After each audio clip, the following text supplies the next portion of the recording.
Damos graças a Deus por nos ter guardado durante todo o ano. Este Deus que permite a sua igreja estar de pé. Este Deus que permite você a resistir. Este Deus que ainda pode permitir que passemos nas provas e que não sejamos derrotados. Estou a transmitir aqui a mensagem pastoral de fim de ano e ao mesmo tempo de recepção do novo ano, o 2026. As mensagens que vamos dando nos últimos tempos não se restringem apenas a um grupo, mas são mensagens, na verdade, de nível mundial. E hoje, obrigado coral, o texto que nos leram é de ações de graças, graças a Deus. Paulo foi franco quando diz, em 1 Tessalonicenses 5, verso 18, em tudo dai graças. Há um texto que diz, para os que creem, até mesmo as dificuldades e momentos ruins são usados por Deus para um propósito maior e para o seu bem final. E é verdade, a respeito do que Paulo, por sua vez, também afirmou, tudo contribui juntamente para o bem daqueles que amam a Deus. Isto ele falou em Romanos 8, verso 28. Na verdade, é por isso que na história já assistimos pessoas aflitas. Você vai a ele chorar com ele, mas ainda ele mais te limpa as lágrimas. Estas, na verdade, são as pessoas que entenderam bem esta mensagem do apóstolo Paulo. É verdade.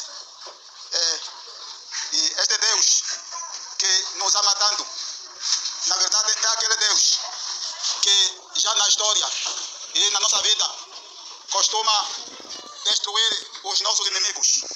É um Deus que já no passado teve de destruir os maus para preservar os bens, aliás, os bons.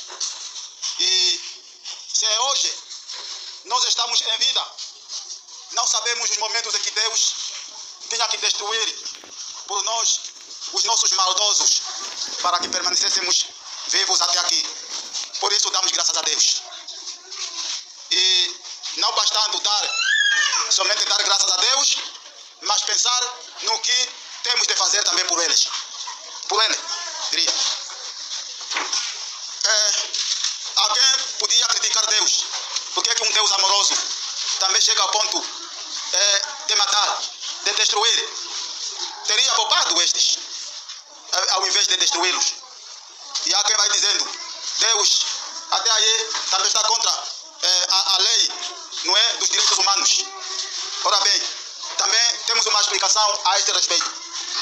Nosso Deus nunca violou a lei dos direitos humanos. Nunca.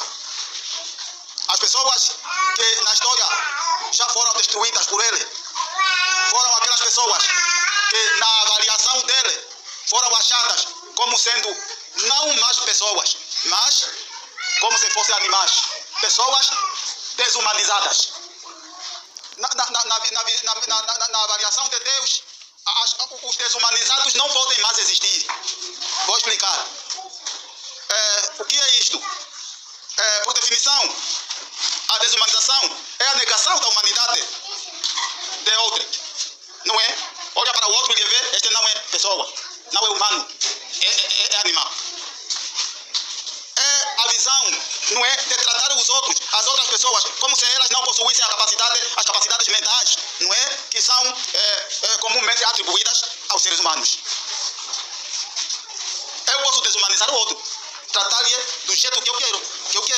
Estou a desumanizar o outro.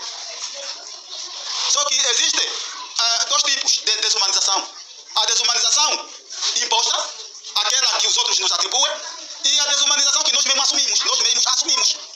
Não é? Você chega a ponto de se atribuir o nome de Satanás. Satanás não falemos. Vá. Eu sou União. Não brinca comigo, eu sou União. Assim. E você vai ver e a gente vai ver o que a pessoa se atribui de União. O que ele faz é mesmo União. Com meus outros. Esta é uma desumanização que ele próprio assumiu. Há dias, a semana passada, veiculou uma notícia que abalou toda Angola.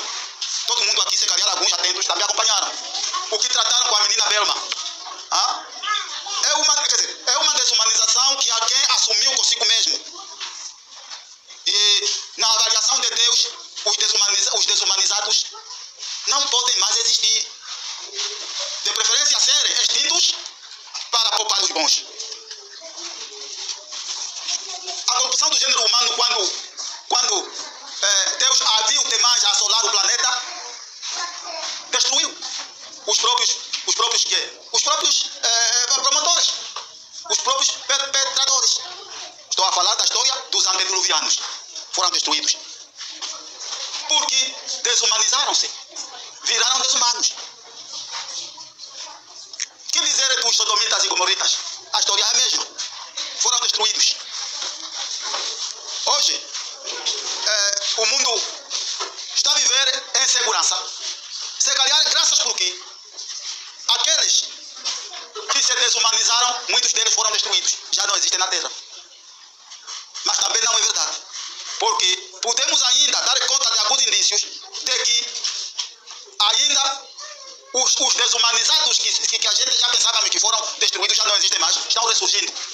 O nosso mundo, a forma como o que ele está a nos mostrar, está a nos dizer mesmo que sim, aqueles desumanizados que na outrora já Deus os destruía, ressuscitaram. É assustador, cada notícia que a gente escuta, cada ocorrência, não dá mais para, se calhar, continuarmos a viver. Há quem até hora que morresse já para não assistir mais ainda o resto do que ocorre, não é? Do que ocorre de tanta maldade. E se irmos até no mundo político, é melhor recomendarmos alguma coisa. E eu estaria em condições de recomendar, não é, as nações da Terra a identificar e avaliar o grau da desumanização estadual ou institucional julgada na base da história do rei Faraó, dos dias de Moisés, não é? No enquadramento da história das revoluções sociais no mundo. Sendo que, no enquadramento da história das políticas de segurança estadual ou institucional, nós também lhes recomendamos, não é, identificar e avaliar o mesmo grau de desumanização estadual ou institucional na base da história de Saul e Davi. Ao livro de 1 Samuel e 2 Samuel. Que as nações lessem este livro. E esta última recomendação, ela é mesmo atuante e pontual até. Sobretudo nas nações soberanas, nas nações independentes. Aquelas nações que, apesar disto, ainda sofrem a desestabilização social. Recomendo-lhes a ler o livro de 1 e 2 de Samuel. É importante. E se na verdade as nações achadas nestas condições quisessem com honestidade identificar quem dos líderes de seu estado ou instituição representaria a figura de Saul na história das sociedades humanas, gente, a confusão acabaria. A justiça seria feita pelas próprias nações, implicitamente. E veríamos que estas mortes espontâneas, vocês acordam, é porque um grande lá em Luanda morreu mais. Por motivações das maldades, cessariam. As mortes cessariam. Estas. Restariam apenas aquelas mortes compreensíveis, aquelas mortes naturais. Já não aquelas mortes que até são mortes de quê? De sequestros, mortes de más intenções, mortes trabalhadas. Cessam. O livro de Samuel acudiria a estas situações todas, estas maldades, mas a depender da sinceridade e honestidade com que vai se aplicando, ou seja, com que os leitores vão se revendo na história de cada um dos dois, Saul e Davi. Eu tive muita atenção de acompanhar a história destes dois homens. É a condição do mundo social de hoje em muitas nações, em muitas nações da Terra. Por isso recomendo a eles a lerem este livro. E vejam lá que o ano 2026 ela tem que prometer o melhor. Tem que prometer o melhor. Se este mundo, se a gente aprendesse a ler as orientações da palavra de Deus e aplicá-las, muita coisa seria evitada nesta terra ainda. Antes que Jesus viesse, antes que o fim do mundo viesse.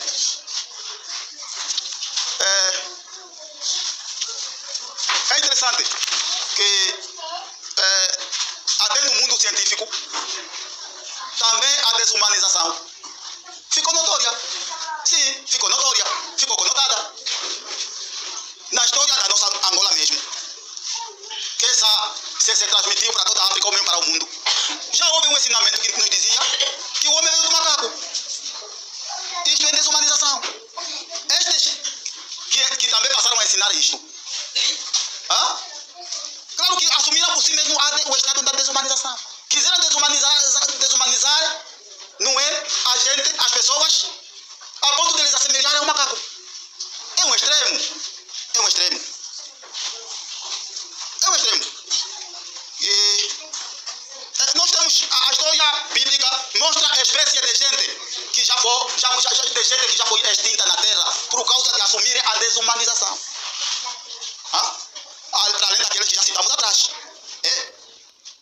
Por exemplo, em Deuteronômio 7, verso 1 a 6, vemos aqui Deus a orientar a destruir, isso já no passado, na história, destruir os idólatras. Deus ordenou. Vão ler vocês vão entender a amplitude desta ordem de Deus. Destruam as suas estátuas. Destruam totalmente. Há um termo que diz assim, totalmente. Destruam-lhes. Destruam-lhes. Hoje lamento, às vezes assusto, quando vejo homens grandes com carecas a transportarem bonecos e ajoelhar sobre estes bonecos aí. Estas pessoas, nos tempos bíblicos, são estas pessoas que Deus orientara que destruam-lhes. Ó Israel, destrua estes. Estes não devem mais viver. Destrua eles juntamente as suas estátuas. Se hoje você chegar naquela Mãe Maria lá e destruir, você vai na cadeia, não vai? Vai. Na Mamá Mushima você vai destruir mesmo Mamá Mushima. Você vai na cadeia. Mas Deus orientou destruir estas estátuas aí. E porque pelo seu mandamento, é Êxodo 20, o verso vocês sabem, a partir de 3, por aí. Ele já orientava a não fazer a imagem de quê? De escultura e ajoelhar sobre ele. Aliás, o que eu tenho gostado muito é que aqueles tais, eles próprios, na medida que estão fazendo aquilo, aliás, ainda bem que é uma formalidade apenas, porque você dá conta muito aqui, eles próprios não se convencem, não estão de acordo com o que eles próprios estão fazendo, o fazem apenas por uma formalidade. E não é de lamentar para aquelas mais velhinhas que estão a acompanhar, porque aquelas mais velhinhas, algo me diz que quando Jesus vier, elas vão para o céu. Algo me diz isto. Porque pela fé, a fé delas, porque elas são inocentes. Não sabem mesmo nada, você não sabe mesmo nada. Mas, sinceramente, se naquele grupo existir um leitor que sabe ler, este no céu não pode ir. Porque na palavra de Deus também há um texto que diz assim: bem-aventurado aqueles que ouvem e leem. Leem e ouvem. Ouvem e leem. Há quem ouve, mas não sabe ler. Isto sim. Mas há quem lê e não ouve. Mas nós aqui falamos ainda daqueles que leem. E porque aqueles homens grandes lá sabem ler. Por que fazem aquilo? Tamanha maldade. Deus orientou. Destrua-lhes. Destruam. Sejam destruídos.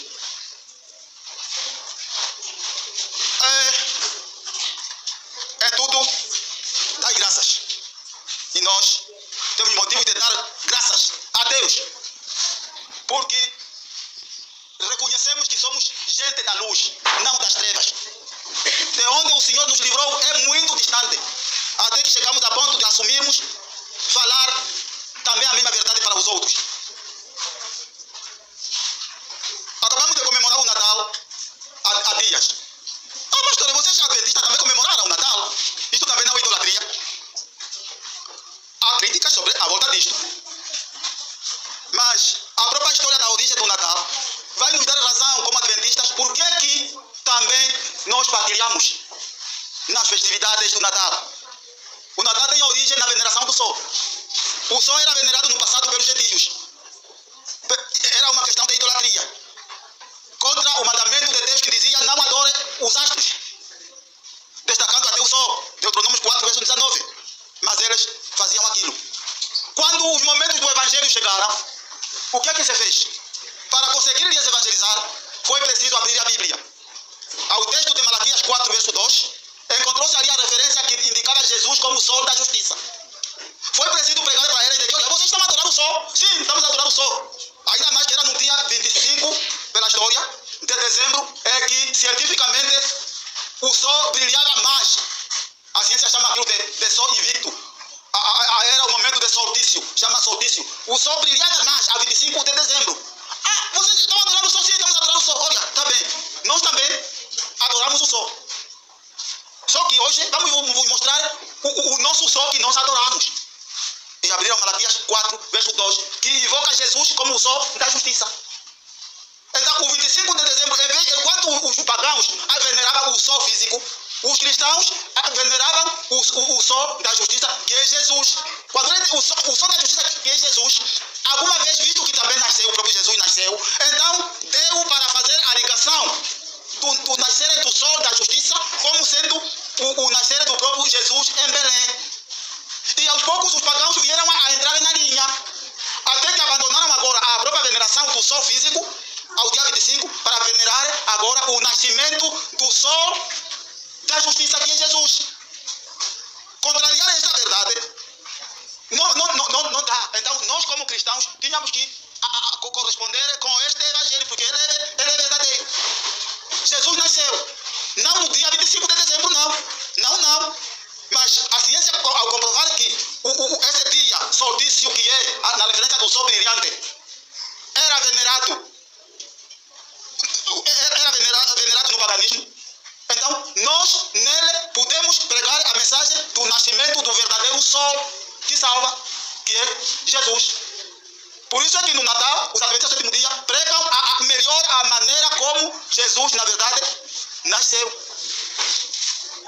Enquanto os demais também pregam, mas as diferenças podem se ver por ali. Mas nós, há mais verdades à volta da razão pela qual os adventistas do sétimo dia fazem como? Comemoram o Natal. E nós não temos tempo de avançar muito mais com outras realidades.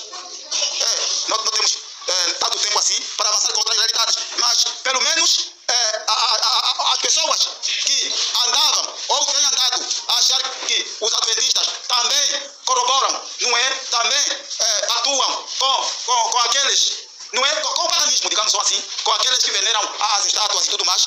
Neste ponto, já não. Então, por isso é que cantamos aquele hino, Cristo somente é a luz. Sim, Cristo somente é a luz.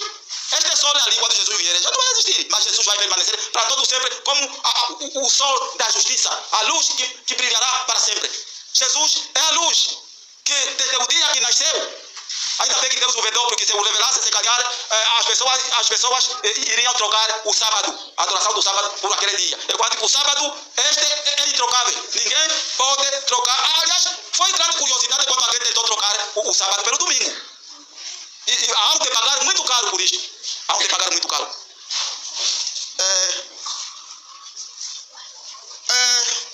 Deus permite que o mal surja, mas, afinal, muitas vezes é mesmo, até não é muitas vezes, Paulo foi claro, é no tudo que contribui para o bem daqueles que amam a Deus. Está claro. Às vezes eu costumo lamentar numa história bíblica que achei que quando Assuero convoca a festa e depois chama a sua primeira mulher, chamada Vasti, que Vasti venha, os meus convidados reis vieram para você exibir a tua beleza diante deles. E a mulher, para muitos, serve para ser exibida como beleza. Veja lá. Mas se fosse numa dignidade, ainda vai lá. Mas saúde, o Assuero diz que venha nua, não vista. Venha nua assim mesmo. Tipo Missy, ainda Missy vai lá. Vasti, não aceitou. Eu como sou digna, mulher digna que sou, irei assim diante dos grandes homens de todo respeito assim. Não vou. A Assuero ficou zangado. Sancionou a ela com aquele impulso dos seus ministros. A mulher te faltou respeito, não veio. Deixou de ser rainha. A Vasti deixou de ser rainha. Onde esteve Deus para julgar melhor? Se aquela mulher apenas defendeu a sua posição, a sua dignidade. Deus aceitou a sua despromoção. E como assim? A justiça de Deus estava onde? E Vasti virou opositora do seu próprio marido. E o Assuero, naquele dia, violou uma lei de liderança. Violou um princípio de liderança. Sabe qual é? O maior desafio da verdadeira liderança é a capacidade de promover até o opositor e de dar a segunda oportunidade aos que erram, além de reconhecer os valores nas pessoas. A Suelo diz: não, está despromovida, não quero mais Avasti. Veja o que veio na inversão desta injustiça. Foi o bem para o povo de Deus. Porque depois que tinham que arranjar outra mulher, quem veio entrar no lugar da Vasti? É a rainha Esther. E a rainha Esther, ao entrar no lugar da Vasti, serviu para salvaguardar o quê? O povo de Deus do grande morticínio, que já estava declarado, que já estava decretado. Veja lá como Deus faz. Como Deus faz. Porque quando chegou aquele momento, Mardoqueu, que estava como escravo servo lá no reinado e descobriu a situação, veio até a Esther, que era a sobrinha dela, dizer: ô Esther, você já ouviu? A situação está má, vai me morrer. Quem lá sabe se para cá tempo você veio a este reino para salvar-nos, para salvar o teu povo? Vai lá ter com o rei.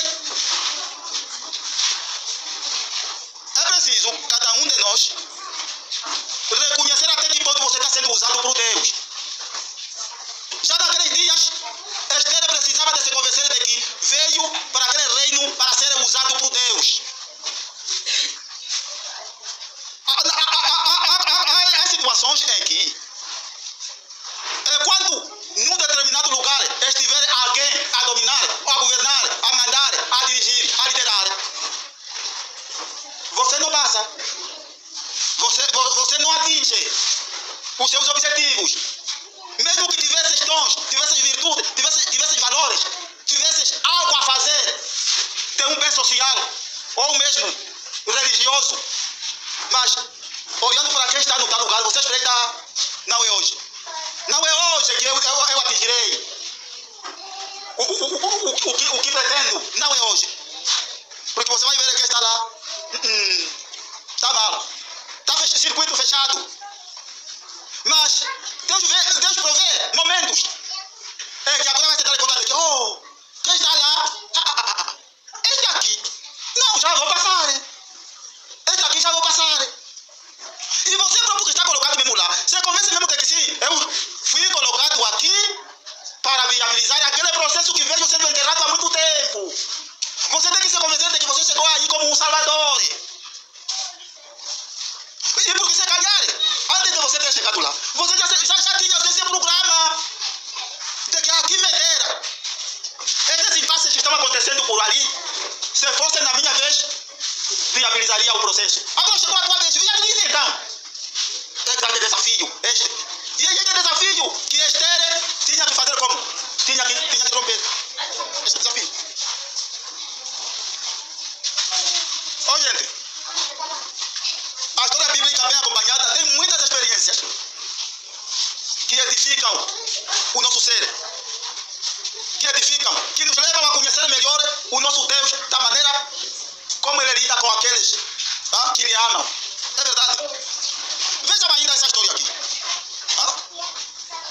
Samuel, não é? Se prepara para ir declarar a eternização do reino de Saul sobre Israel. Isso está em 1 Samuel 13. Mas que o rei que seria declarado não era Saul, era Davi, pelas profecias. Naquele tal dia, é que ele agora iria para declarar que o Saul, o teu reino é eterno, no tal dia marcado, Samuel não foi. Saul não ficou à espera, passou um dia, 2, 3, não sei se é uma semana. Samuel não vai aparecer. Então, as coisas alteraram. Ela disse: como o profeta não está vindo, eu mesmo, aquilo que ela teria vindo fazer, eu vou fazer. Assim mesmo que no tal dia mesmo que ele está fazendo, Samuel apareceu e encontrou ao vivo. O que você está fazendo aqui? Não, chefe. Não é? O termo de hoje é esse. Olha, como atrasaram muito, nunca mais vinha, o povo começava a se dispersar. Eu fiz, só comecei. Disse: olha, para ti o reino acabou. Eu assim vinha para declarar a eternização do teu reino. Agora já não é mais rei eterno. Acabou. Há quem diria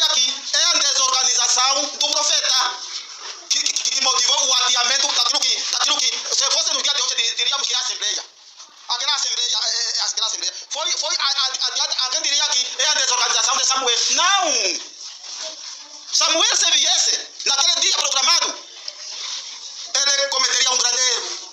E Deus evitou na sua providência. Eu não sei até que ponto Samuel também teria sido enganado. O que aconteceu também, eu não me alongo a explicar nesta. O certo é que o cenário do grande conflito traz tudo e mais alguma coisa. E Deus é o único que consegue fazer o quê? Consegue criar a barreira, consegue interromper, consegue travar. E Deus interviu. Não deu certo. O dia de Saul falhou. O dia de Saul fez o quê? Falhou. Cada um tem o seu dia. E eu espero que o teu dia seja de bênção. Conto-vos a história de Luís 16. Luís 16, para bem dizer. Luís 16. Certa vez, quando ainda criança, aqui a história própria está dentro do texto, diz assim: quando criança, o rei Luís XVI foi advertido por um astrólogo que o dia 21 de todo o mês seria um dia sombrio para ele. A criança de realeza continuou a levar muito a sério o aviso, a ponto de evitar negócios e decisões no dia 21. Porém, chegou em uma fase da vida em que não conseguiu mais evitar a tragédia. Durante o movimento da Revolução Francesa, Luís XVI foi capturado no dia 21. Atenção! No dia 21 de julho de 1791. E em 21 de setembro de 1792 foi abolida a monarquia no país. E tudo isso é contra ele. Porque ele estava a resistir, a manter isso. Caiu, o seu sistema caiu. E ainda foi em 21 de janeiro de 1793 que foi executado. Quer dizer, a profecia daquele astrólogo se cumpriu. No dia 21 é metade do dia. O dia 21 só, contigo será desastre para você. Isso até me levou a fazer também os cálculos do meu dia. Se o meu dia vale, é de bênção para mim, ou é de maldição, ou é de azar, como costuma se dizer. Na medida que eu vou te contar aquilo que eu fiz dos cálculos do meu dia, você também tem o teu, não sei qual é.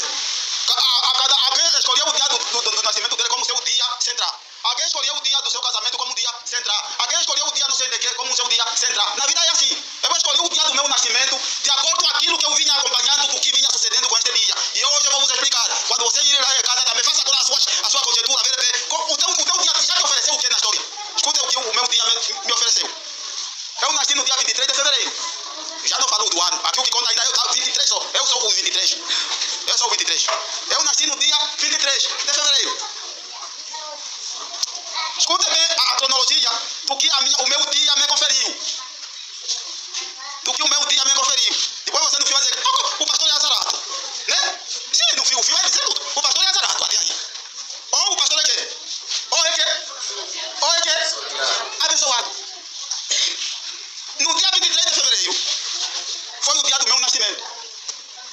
No dia 23 de fevereiro, foi o dia do meu casamento. Não, estou a falar mal. Estou a falar mal. Eu para mim, o que conta é o dia 23. Não importa o mês, não, o mês não falamos mais. Eu estou a rebuscar aqui o mais velho conta Luís. O Luís XVI, o Luís XVI. Estou fazendo também a minha relação. O mês não, o mês tiremos fora. Ok, 23, bom, pelo menos o mês do corpo de nascimento já tenho direito de falar. 23 de fevereiro, nasci, é o meu nascimento. Vamos aqui, o dia 23 de outubro, foi o dia do meu casamento. Mas quando eu marquei esse dia 23, sinceramente confesso, até não calculei que não foi em nome de ser a data do meu nascimento. Não!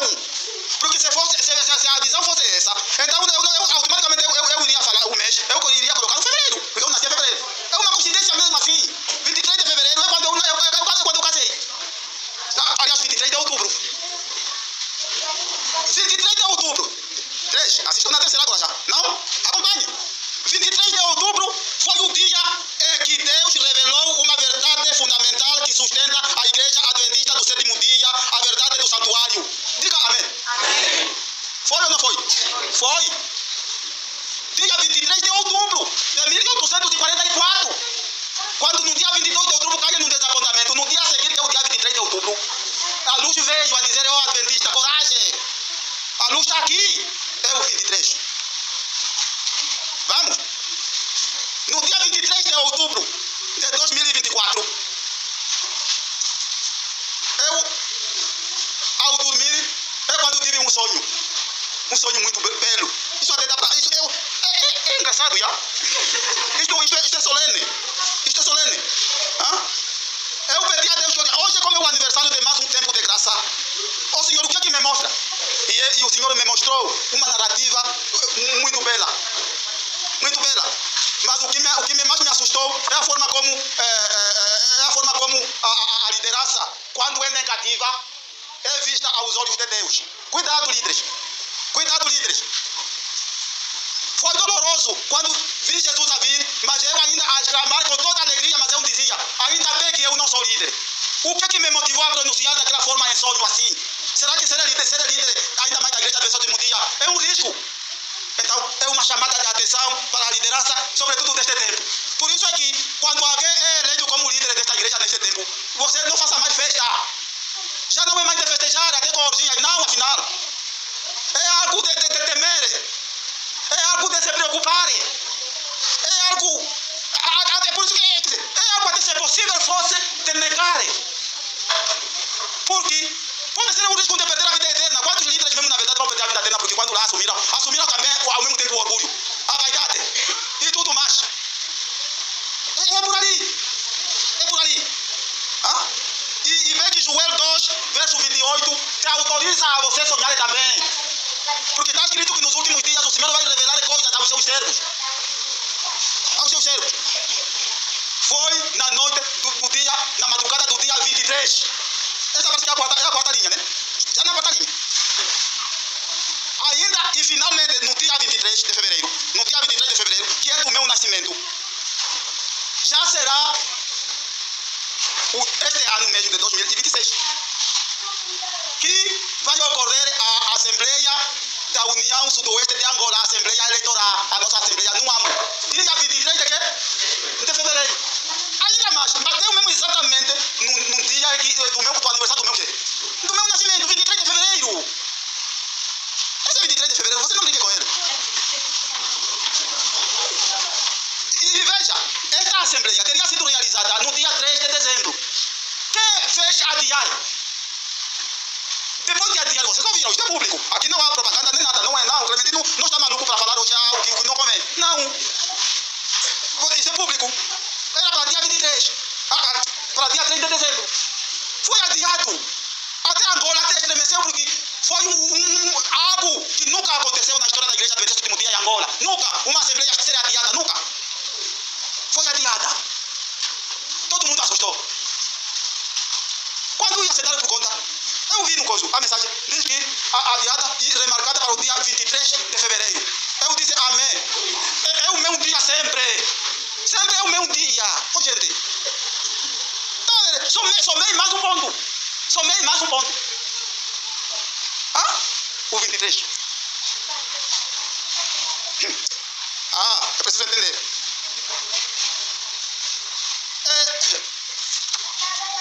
Quer dizer, eu até cheguei a ponto de dizer que, de imaginar que, se fosse para um concurso, deveria quem tem uma data de grande notoriedade de ocorrências virtuosas que jogam com a igreja de Deus, não é? Em termos proféticos e espirituais. Se houvesse um concurso sobre isto, eu tenho plena certeza de que eu ganharia. Eu estaria entre os grandes vencedores. Eu estaria. Não tenho dúvida disto. Eu estaria. Estaria e até, quer dizer, incluído na lista daqueles homens que Deus conheceu melhor, tanto na fraqueza quanto na força, naquilo que eles prestam nesta obra. Eu estaria lá. Você diga amém. E vejam, no tocante à referência da minha data, 23, aqui, falando de assembleia, também coincidentemente já houve uma assembleia, é que o nome do pastor Clementino, lá mesmo na assembleia, um anjo apareceu. Depois vou explicar esse anjo que é. Um anjo apareceu. Mas também quem me deu conta, quem me chamou a atenção de que aquele era um anjo, é o pastor Gregório Henriques. Depois que a assembleia terminou, saímos na saída. Ele disse assim, meu irmão, ele é meu irmão. assembleia, eu não vi o homem, eu vi um anjo. Quando falou sobre o teu nome, eu vi um anjo. Na altura as assembleias eram dirigidas pela Euroáfrica, onde pertencíamos. E quem vinha o pastor fui eu. É quem falou de mim, bem de mim, a me defender numa determinada situação. Os escolhidos de Deus são defendidos. Também você diga amém. Os escolhidos de Deus em momentos difíceis são o quê? Em momentos horríveis são defendidos porque Deus lhes conhece até pelos objetivos pelos quais eles existem. Eu não sei quem será o meu anjo desta vez nesta assembleia do dia 23 de fevereiro de 2026. Não sei quem será. Novamente, de novo, o meu anjo lá. Estou falando isto em voz alta e com alguma autoridade pelas evidências. Durante o percurso da história do meu ministério, alguém está dizendo que pastor, este não é o meio que ele devia falar esta mensagem. Nós somos muito fracos, pequenitos. Não, são mesmo vocês. Está escrito que é aos simples a quem as grandes verdades são que de preferência transmitidas. Vocês são bem-aventurados. São bem-aventurados. Por isso em tudo dai graças. Paulo foi realista. Em tudo dai graças. Em tudo dai graças. E como igreja de Deus, na verdade, em tudo temos que dar mesmo graças a Deus. E quando eu falo da igreja, eu não falo de uma igreja qualquer. Eu falo da igreja remanescente da profecia bíblica. Esta igreja com a denominação profética de Laodiceia. Laodiceia tem que dar graças a Deus. Vocês, esta igreja. Porque ainda está de pé. E tem mais um desafio. Tem mais um ano a enfrentar. Sobretudo na área do evangelismo. Quem é Laodiceia afinal? Para você entender Laodiceia, agora vou correr mais um pouco para terminar. Laodiceia se enquadra na lista das 7 igrejas que existiam na Ásia Menor. As igrejas apostólicas, os apóstolos. Éfeso, Esmirna, Pérgamo, Tiatira, Sardes, Filadélfia e Laodiceia. Estas igrejas constituíram o que é isso? Constituíram, digamos assim, a referência.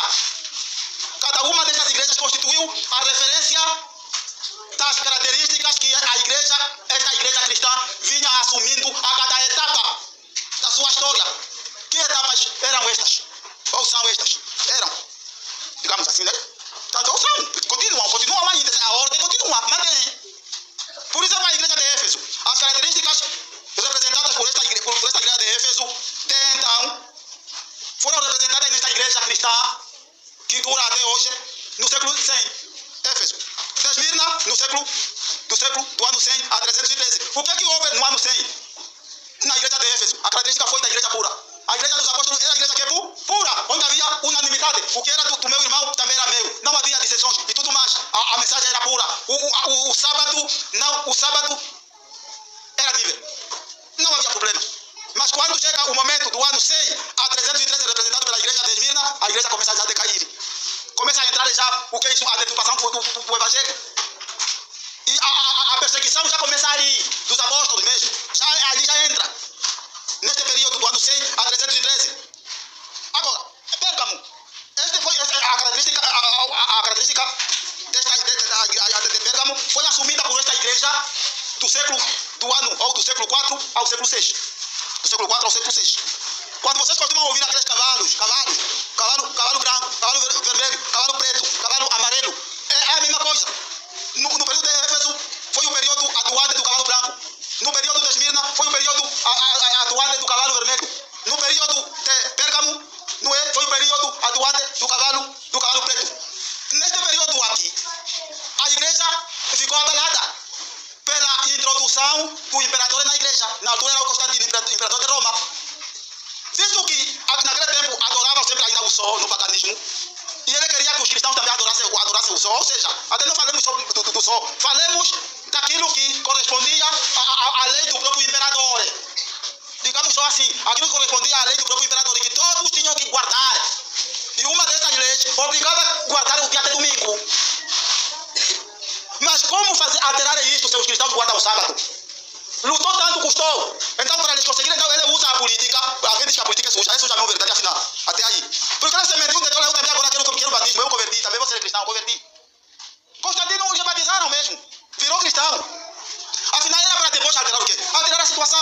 O que mais me entristece é que quando um governante, um político, diz se convertir, também agora são membros da igreja. Atenção. Isto me deu a entender que os políticos nunca convertem. É mentira. Nunca convertem, são perigosos. Eu falo isso de boca cheia por essa experiência. Custa muito acreditar num político, do ponto de vista espiritual. Porque Constantino desviou a igreja. Por fim, a igreja viu que, ok, domingo, o sábado é imexível, mas agora o domingo também vamos observar, porque é um dia que tem mais fama e tal. Mas é o dia do entrador, no caso. A igreja, no princípio, os líderes, porque o primeiro que apostata nessas questões todas, afinal, são os líderes. E a igreja só acompanha, os membros só acompanham. Os líderes da igreja foi durante o período de Pérgamo que ensaiaram como serem corruptos, juntamente com os governantes. Nem todos os governantes corruptos. Atenção, eu falo no conceito do que a política suja aqui, afinal, é dita. É por ali. Foi durante o período de Pérgamo é que os líderes religiosos aprenderam a serem comprados, se calhar com dólares. E parece com razão, porque eles tinham que ajoelhar mesmo perante o rei, porque eles tinham muitas necessidades. Se você não ajoelha, mesmo hoje, se você não ajoelha, não lava as mãos sem água diante do governante, não vão te dar o documento para construir a tua igreja. Não é verdade? Não é verdade, gente? Tudo não vai decorrer bem. Por isso que até hoje, nos nossos países, por aí fora, com tanta deficiência também no conceito de democracia, sei lá como dizer, eu não sou político, mas eu falo por visão, até mesmo celeste. Tá vendo como é? Os líderes são obrigados a se renderem e perderam dentes para ajudar o próprio Estado, o próprio governo, com ideias reais. Porque temem que se falarem a verdade aqui, fica mal. Mas também os próprios governantes também, não falo dos governantes de Angola, não. No contexto da mundialidade, eu falo para o mundo. Deus quando fala, não fala para espaços, fala para o globo. Deus é assim. Eles como sabem que os religiosos, eles são os provedores da justiça, eles sabem. Porque eles sabem que os religiosos, a justiça deles é transportada diretamente do céu. Olha, não, aqui, quem fica o provedor da justiça? Não, tem que ser um religioso. Não, é o padre fulano fica o provedor da justiça. Assim é visto também, já faz de conta. Todos os órgãos de justiça colocam os religiosos. Mas sabe o contrário que eles fazem? Também viram agora por detrás a corromper o quê? O tal religioso. É uma forma só para dizer que também anda com os religiosos. Mas é uma forma de corromper o quê? A religiosidade. É Constantino. O Constantino de Roma fez isto durante o período de Pérgamo. E a igreja caiu. A igreja caiu. Assim mesmo as eleições virão por aí. Vamos ver crentes aqui atrapalhados. É a igreja a cair. Também não está escrito, proibido, que os membros não façam eleições. Não façam, como é que chama? Não votem. Não, também não é. Até está recomendado que votem bem. Mas se você vai votar de acordo com a justiça do céu, isso é uma verdade. Porque os religiosos não se enganam. Tem pouca chance de se enganar os religiosos do ponto de vista da justiça.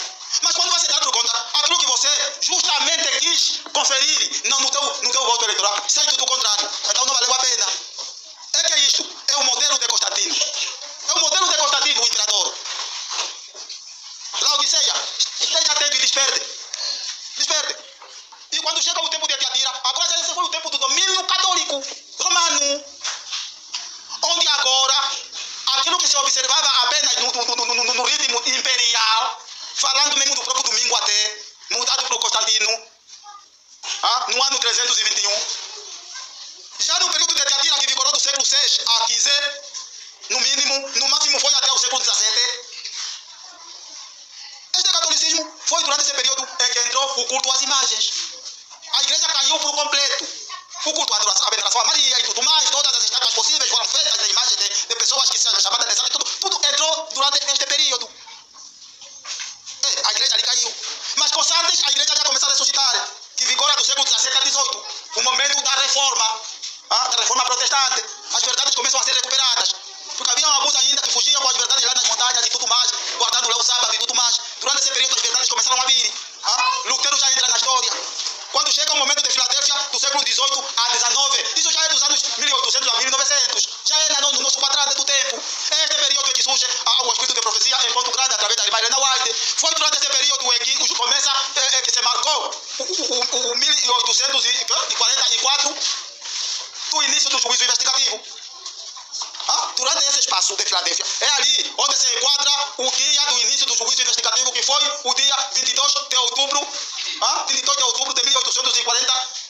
24 de 1844. Dia 22 entra no desapontamento e o dia 23, que é o meu dia, a luz vem. O juízo investigativo começou ontem. Graças que os mileritas que assistiam o evento do juízo investigativo naquele dia, reunidos, digo só assim, na igreja, na casa de Deus, pareceu ter cumprido a profecia de Pedro 4, verso 17, primeira. Quando ele dizia que o juízo inicia na casa de Deus. E o que será daqueles que não são da casa de Deus? É condenação.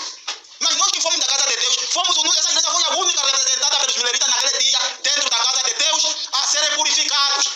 Porque Deus, para os seus filhos, não julga, não condena, mas absolve, purifica. Nós ficamos salvos quando o juízo começou. Você também diga amém. Sim. Havia também outros religiosos naquele tempo. Zombaram, disseram você é mentiroso. Como estão a zombar hoje? Não estavam presentes na casa de Deus para serem também purificados.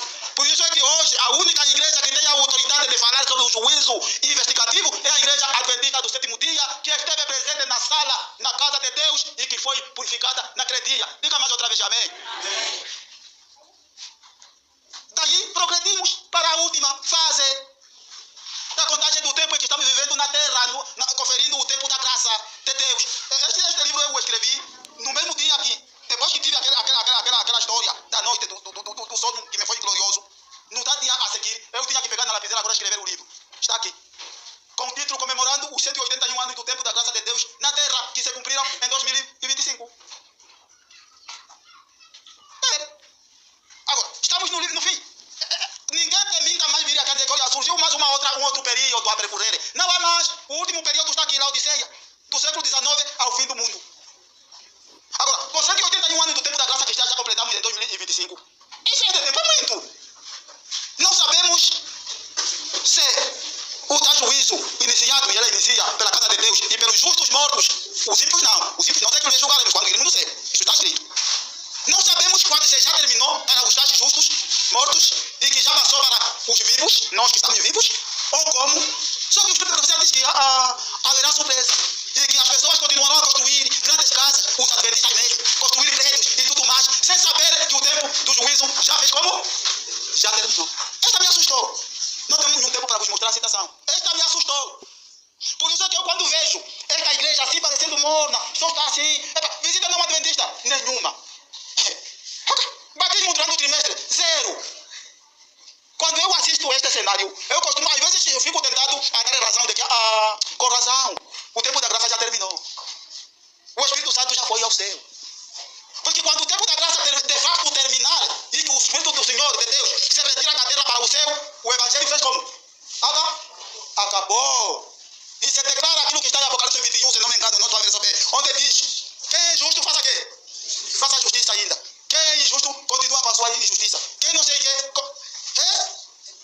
Deus abençoe você e eu espero que receba este ano novo, não somente do ponto de vista físico, mas acima de tudo, do ponto de vista espiritual. Que Deus nos abençoe. Amém.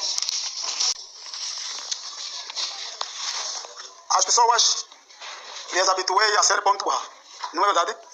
Mas hoje não foi possível. Sendo que é o primeiro sábado e é de jejum e o assunto é mesmo aquele, então levou-nos esse espaço de tempo.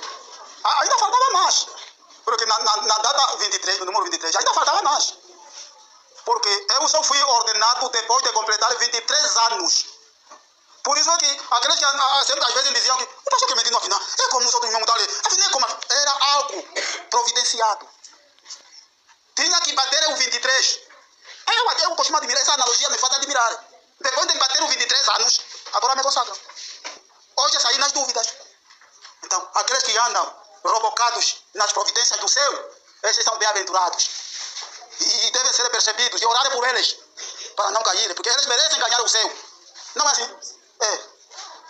Faça também os cálculos que dão valor ao teu dia, à tua data, como eu também fiz. Que Deus vos abençoe. Boa tarde. Boa tarde.